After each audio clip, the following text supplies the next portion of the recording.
ज्यादा तड़पाने की कोशिश मत करो। हाँ, इस पिंजरे से बाहर निकालना मुश्किल है, समझे? দেখো সত্যি কথা না বললে এবার কিন্তু আমি থানা পুলিশ করতে বাধ্য হব।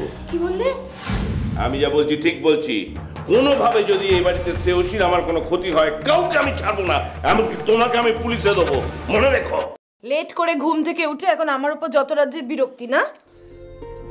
ওকে মা, আই এম ভেরি বলুন কি বলতে চান। অনেক হয়েছে, আত্মসমত করতে হবে না, ছাড়। যেতে নাই দিব, বলো বলো কি বলছো। আরে বাবা ছাড়, যেতে হবে। তুমি বলো কি বলছিলে। আরে ছাড় না, আগে যেতে দে না আমাকে। তুমি বলো, এই তো ছেড়ে দিয়েছি, এবার বলো। আচ্ছা, বলছিলাম কি যে অফিস ফেরত না আমি একবার মাসির বাড়ি যাব। এ কি আজকে মাসির বাড়ি যাবে কেন? ওই যে তুই বললি না যে কি নতুন পেইং গেস্ট আসবে, যাই গিয়ে দেখে আসি, আবার না কি তুল কালাম বাঁধা কে জানে। মা যাচ্ছ যাও, বাট দেখো কারোর পক্ষ নিয়ে কিন্তু কোনো কমেন্ট করতে যেও না। না না, আমি ওসব করবো না কিছু। আমি বলছিলাম কি তুই একটু আমাকে তুলে নিয়ে আসবি আসার পথে। ও আজকে আমি এসব ঝামেলায় জড়াতে পারবো না। আরে মা, কালকে থেকে আমার শুটিং স্টার্ট হচ্ছে, আমার প্রচুর কাজ আছে আজকে। শোন না বাবা, কোনো ঝামেলায় তোকে জড়াতে হবে না, তুই খালি যাবি আমাকে নিয়ে চলে আসবি, কেমন? ঠিক হ্যাঁ। শোনা ছেলে, এবার আমি যাই, চল চল চল। আমিও স্নান করতে দেখছি। চল।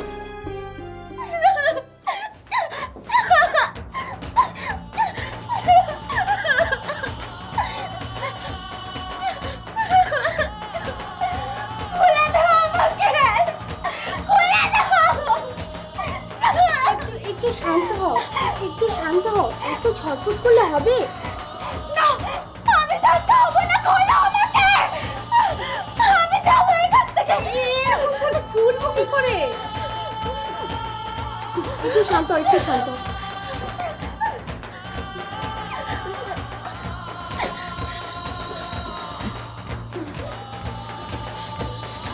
পাগল নাকি? এই কাজটা ভুলেও তুমি করতে চাও না? খবরদার আমার গায়ে একদম হাত দেবে না। ঠিক আছে বাবা, হাত দেবো না, কিন্তু আমার কথাটা একটু শোনো, তুমি একটু শান্ত হও। আমি এখান থেকে যাব, আমি 1 মিনিট এখানে থাকবো না। আচ্ছা আচ্ছা আচ্ছা ঠিক আছে, তুমি একটু শান্ত হও, একটু শান্ত হও, আমার কথাটা একটু বোঝার চেষ্টা করো। না, আমি কারোর কোনো কথা শুনবো না, আমাকে বের করো এখান থেকে। লক্ষ্মী বোন আমার একটা কথা একটু শোনো না, তুমি আমার বোন হতে পারো না, তুমি আমার কেউ না, তুমি আমার কেউ না। আমি যাবো এখান থেকে, বের করো আমাকে। এখানে তো কেউ কারণ নয়, কিন্তু এক জায়গায় থাকতে গেলে একটা সম্পর্ক গড়ে তুলতে হয়। না, আমার কোনো সম্পর্ক চাই না, আমাকে এখান থেকে বের করো, আমি এখানে থাকবো না। তুমি জানো তুমি কোথায় এসে পড়েছো?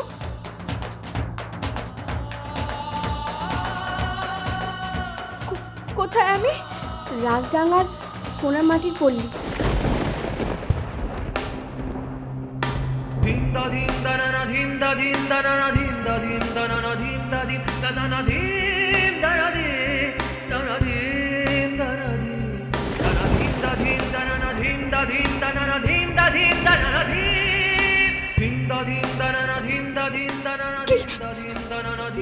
কি বললে তুমি? যেটা সত্যি সেটাই বললাম। না না, এটা হতে পারে না, তুমি আমাকে মিথ্যে বলছো। তোমাকে মিথ্যে বলে আমার কি লাভ বলো? তাহলে তুমি এখানে কি করো? এই রকম জায়গাতে মেয়েদের ওই কাজটা ছাড়া আর কি হতে পারে বলো? মানে? বাবু ধরার কাজ গো। রোজ রোজ বাবুদের ধরে বিছানায় খুশি করতে হয়। চুপ করো। ঠিক আছে বাবা, আমি চুপ করলাম, কিন্তু তুমি এরকম করো না, তুমি খেয়ে নাও। বললাম তো আমি খাবো না। এরকম করলে কি করে চলবে? না খেলে তুমি দুর্বল হয়ে পড়বে, খেয়ে নাও। ভাবলে কি করে আমি এই নোংরা জায়গার খাবারগুলো খাবো? ভাবলে কি করে তুমি? নোংরা জায়গাটা হলো খাবার কিন্তু নোংরা নয়। তুমি খেয়ে নাও, লক্ষ্মী বোন আমার। আমি খাবো না, প্লিজ প্লিজ খেয়ে নাও। আমি খাবো না।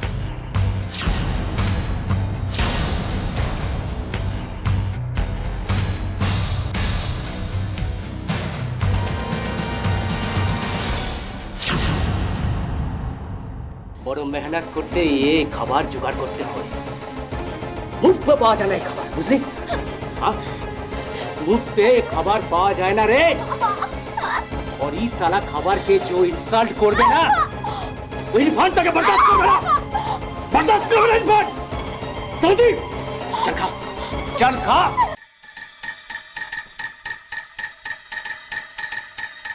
इतनी हिम्मत हाँ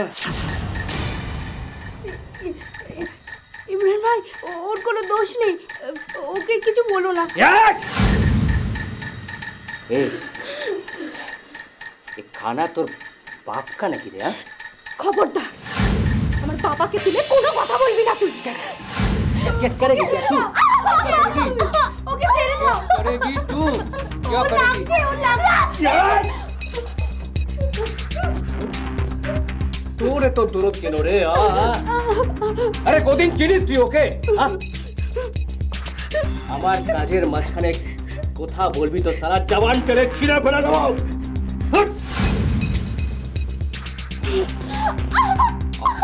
তোর বাড়ি আছে बोल बोल क्या खाना नहीं खाते तू बोल क्या नहीं खाया तू बोल बोल বেশ করেছি আমি খাবো না क्या बोली तू খাবো না আমি যখন একবার বলেছি আমি খাবো না तू खाबी ना तेरा बाप भी खावे रे सनी तेरा बाप भी खावे समझा चल चल खाबी चल चल আমি যাব না ছাড় আমাকে ছাড় ছেড়ে দেবো তোকে तू हमार खाना खाबी ना और अभी तो के इतना आसानी से छोड़ देबो कभी नहीं छोड़ेंगे तेरे को कभी नहीं छोड़ेंगे चल चल चल ये बात है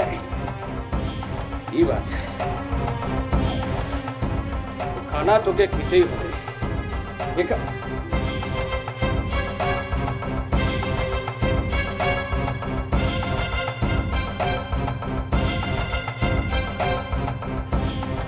তাকিয়ে দেখ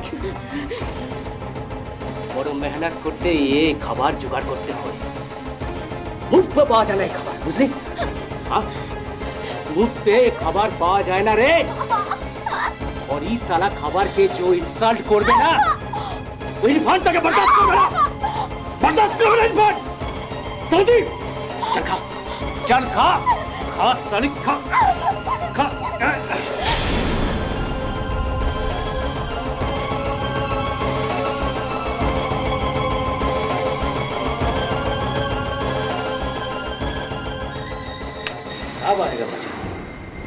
अब आएगा मजा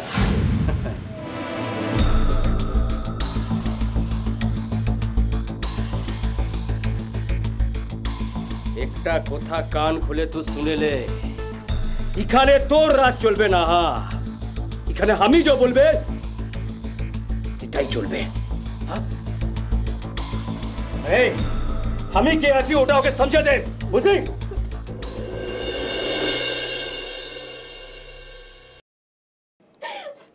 ভগবান আমি কি এমন অন্যায় করেছিলাম তুমি আমাকে এত বড় শাস্তি দিলে আমি বলেছিলাম না আমার কথা কোনো শুনলে না আমাদের মতো মেয়েদের কথার কোনো দাম নেই এদের কথা অনুযায়ী মতো চলতে হয় তুমি আমার কোনো কথা শুনলে না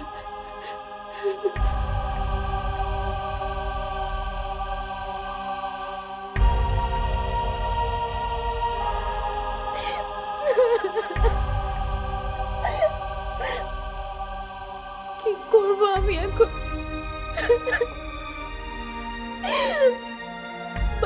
বোন সবার সঙ্গে নাটক করেছি শুধুমাত্র একটা স্বপ্নকে পূরণ করার জন্য। ওরে বাবা রে, ও বাবা রে বাবা, উফ, কেষ্টটা না একটা হাড় বজ্জাত হয়েছে। তখন ওকে কত করে বললাম আমার সঙ্গে মন্দিরে চল, আমার কোনো কথাই শুনলো না, গেল না আমার সঙ্গে। লাইনে দাঁড়িয়ে দাঁড়িয়ে আমাকে হেদিয়ে মরতে হলো। শেষে পুজো দিয়ে পড়ি কি মরি করে এখানে ছুটে আসলাম। উফ বাবা রে বাবা। কেষ্ট, আরে ও কেষ্ট, কোথায় মরলি রে হতচ্ছাড়া? আমার জন্য একটা জল নিয়ে আয় না। এই যে বলি, তখন থেকে যে আমি চিল্লিয়ে যাচ্ছি ষাঁড়ের মতন, তুই কি কিছুই টের পাসনি? না মানে আমি যে এতগুলো কথা বললাম তুই কিছু শুনতে পাসনি? না, পাইনি। তার মানে? মানে খুব সিম্পল, কারণ আমি কেষ্টকে দিয়ে প্রমিস করিয়ে নিয়েছি যে ও আজ থেকে কোনো রকম বাজে কথার উত্তর দেবে না। No no no no no Keshto, তুমি আমার কাছে প্রতিজ্ঞাবদ্ধ। তুমি ভুলে যেও না যে সামান্য একজন নারীর কাছে তুমি তোমার প্রতিজ্ঞা ভঙ্গ করবে। আমিও সেটা চাই না যে তুমি একজন সামান্য নারী তার কাছে তুমি প্রতিজ্ঞা ভঙ্গ করে নিজেকে, নিজের পৌরসত্বকে তুমি ছোট করবে। না, কখনো সেটা সম্ভব নয়। কারণ তুমি ভুলে যাও না যে তুমি আমার কাছে এমনভাবে প্রতিশ্রুতিবদ্ধ হয়েছো যে এই শান্তিধামে শান্তি শৃঙ্খলা বজায় রক্ষার্থে তুমি সব রকম সর্বপ্রকার সহযোগিতা আমার কাছে করবে এবং কোনো অবস্থাতে কোনো কারণে তুমি এই সব ফালতু লোকের কথায় কান দেবে না। সেটা বললে আমি ফালতু লোক? দেখেছেন নিজের পরিচয়টা কিভাবে দিয়ে দিল? আপনার মতন একজন সজ্জন ব্যক্তির সঙ্গে দেখা হতেই আমি গাড়ি থেকে নেমে পড়ে আপনার সঙ্গে কথা বলতে এলাম, আপনার খোঁজ খবর নিতে এলাম। কি খুব ভালো করেছো। আমি এখন চলি, আমি পরে কথা বলবো। হ্যাঁ নিশ্চয়ই নিশ্চয়ই। আচ্ছা দাদা, আর একটা কথা, আপনার বড় মেয়ের কি খবর? মানে তোমার পরিচয় কারণ আমি বার করছি। কেষ্ট,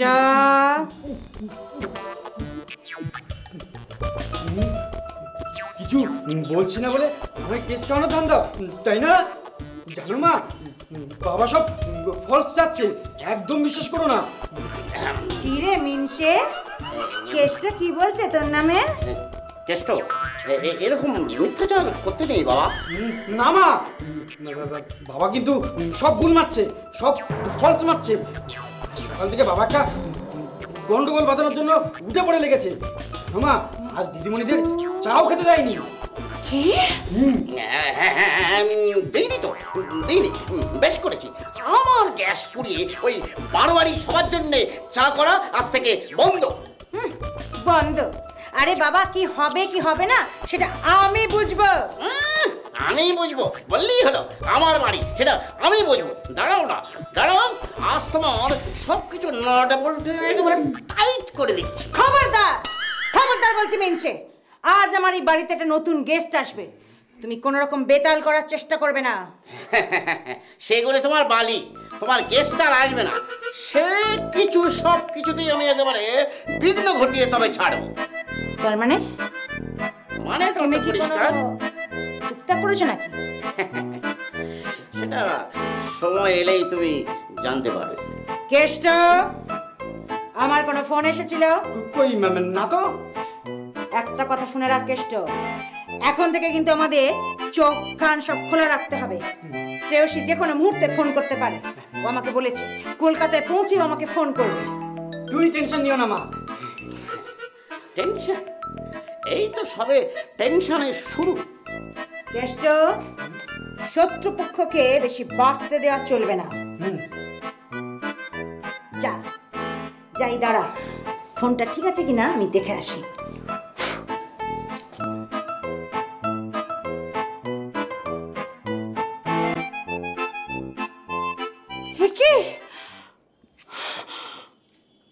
ফোনটা যে ডেড হয়ে গেছে।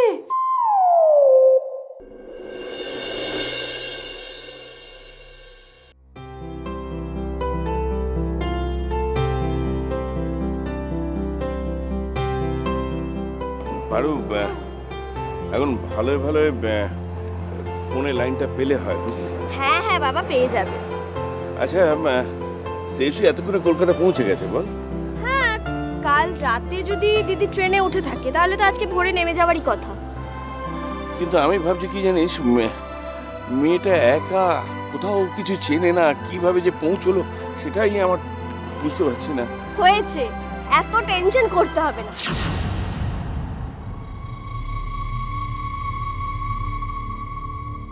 আরে বাবা, দিদিকে তো আমি চিনি, ও দেখবে ঠিক ম্যানেজ করে নিয়েছে।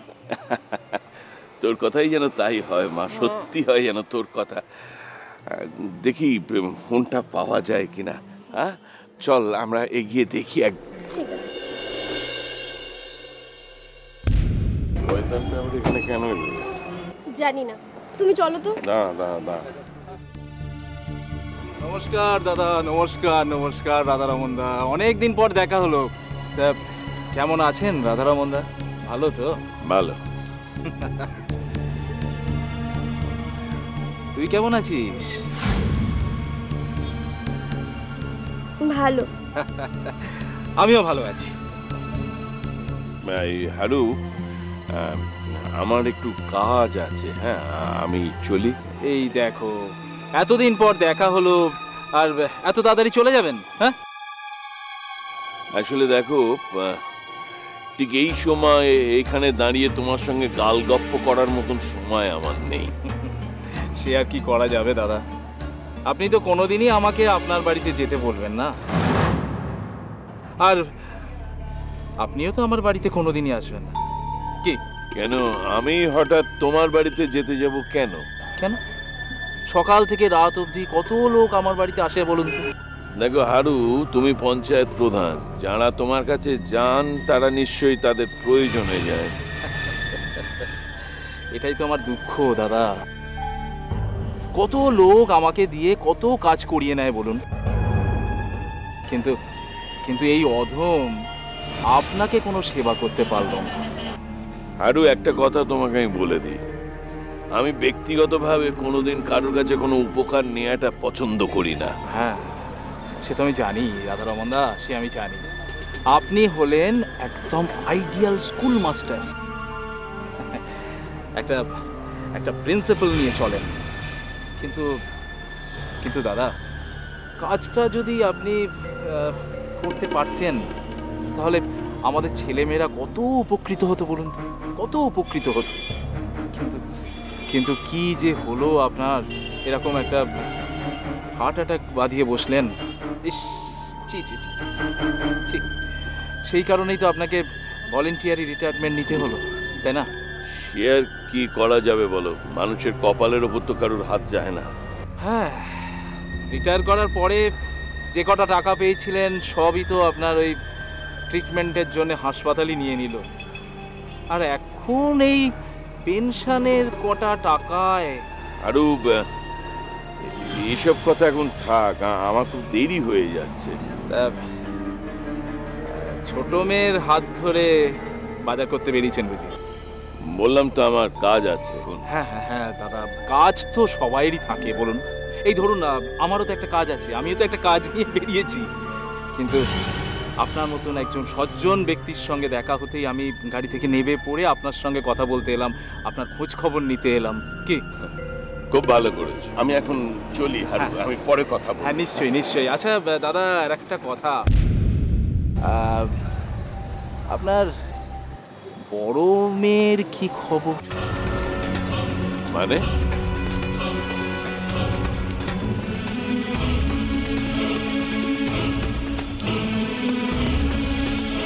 দেখুন, আমি বেচাকে অনেক বুঝিয়েছি যাতে আপনার মেয়ের সঙ্গে মেলামেশা না করে, কিন্তু কি করব বলুন, আপনার মেয়েও তো কম যায় না। ওই যে একটা কথা আছে না, প্রেমে মজিলে মন কিবা হারি কিবা ডোম।